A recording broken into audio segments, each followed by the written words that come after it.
Hello friends, આપણે થોડી different વસ્તુઓ જોવાનો ટ્રાય કરીશું કે જેમાં આપણે સાયકોલોજીને, રોજબરોજની સાયકોલોજીને આપણા જે માઇથોલોજીકલ સ્ટોરીઝ છે એની સાથે આપણે કનેક્ટ કરવાનો ટ્રાય કરીશું.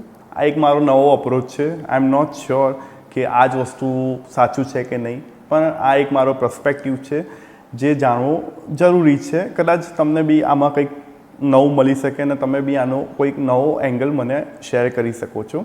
આ સ્ટોરી એવી રીતની છે કે જેમાં આપણા જે ભગવાન છે લોર્ડ શિવ, એમનું જે પોઈઝનની સ્ટોરી છે કે એમાં એવું હોય છે કે એ વખતે સમુદ્ર મંથન થયું હોય છે અને સમુદ્ર મંથન દેવતા અને રાક્ષસ વચ્ચે થયું હોય છે અને ઘણી બધી વસ્તુઓ બહાર નીકળે છે, પણ સૌથી પહેલાં નીકળે છે પોઈઝન. તો હવે બ્રહ્માજી અને વિષ્ણુજી એ વિચારમાં પડી જાય છે કે હવે આ પોઈઝનનું કરવું શું, બિકોઝ જો આવી રીતે બહાર રહેશે તો આખી દુનિયાનો ખાત્મો થઈ જશે, તો આનું કરવું શું હવે.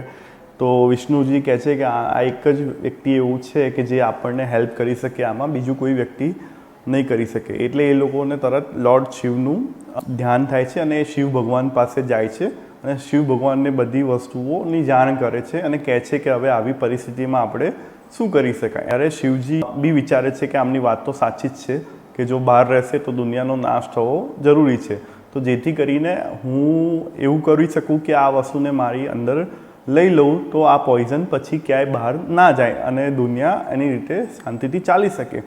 તો એ પોઈઝન પછી પોતાની અંદર ઉતારે છે, પણ એ પાર્વતીજી એમને ત્યાં આગળ રોકી લે છે અને એ નાભી સુધી નથી જવા દેતું, પણ એમના ગળા સુધી ઉવા અટકાઈ દે છે.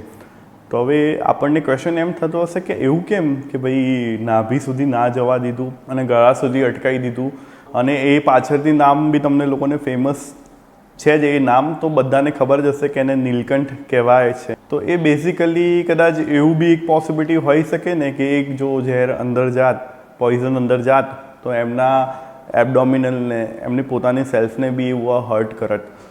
તો હવે તમને એવું લાગે છે કે આ બધી કથા હું કેમ કરી રહ્યો છું, કે આને અને સાયકોલોજીને શું કનેક્શન છે. પણ એવું બી બની શકે કે સાયકોલોજીમાં આપણે એંગરને જો જોવાની કોશિશ કરીએ તો જો એંગર જ્યારે આપણાથી આઉટબર્સ્ટ થઈ જાય છે ત્યારે પોસિબિલિટી છે કે આપણા રિલેશનમાં એ વસ્તુ ડેમેજ કરે છે અને પછી આપણે એને કેવી રીતે રિપેર કરવું એ આપણને ખબર નથી પડતી હોતી. અમુક ટાઈમે એવું બી બને છે કે એ નથી આપણે કોકની સામે નીકાળી શકતા, તો આપણી પાસે બેસ્ટ વે એવો હોય છે કે આપણે અંદર દબાવી દઈએ. પણ શું દબાવવાથી ઇમોશન્સ અંદર જતા રહે છે? તો પછી એવું નહીં થાય કે એ દબાવવાથી આપણને ખુદને બી હેરાન કરશે, ટોર્ચર કરશે. જેમ શિવની જે સ્ટોરી કીધી અને પોઈઝનને જે એબડોમિનલમાં રાખવાની ના પાડી, તો પછી આના માટે આપણે એક હેલ્ધી વે શું શોધી શકીએ? તો એક હેલ્ધી વે એવું શોધી શકીએ કે આને કેવી રીતે આપણે હોલ્ડ કરતા શીખીએ, એટલે કે કેવી રીતે એંગરને મેનેજ કરતા શીખીએ, કે એંગરને પ્રોસેસ કરતા શીખીએ, કે એંગરની સાથે હેલ્ધી વેમાં કેવી રીતે ચેનલાઇઝ કરી શકાય એ વસ્તુ શીખીએ તો પોસિબિલિટી છે કે આપણે આપણા રિલેશન બી બચાવી શકીએ અને આપણી પોતાની સેલ્ફને બી એ વસ્તુથી બચાવી શકીએ.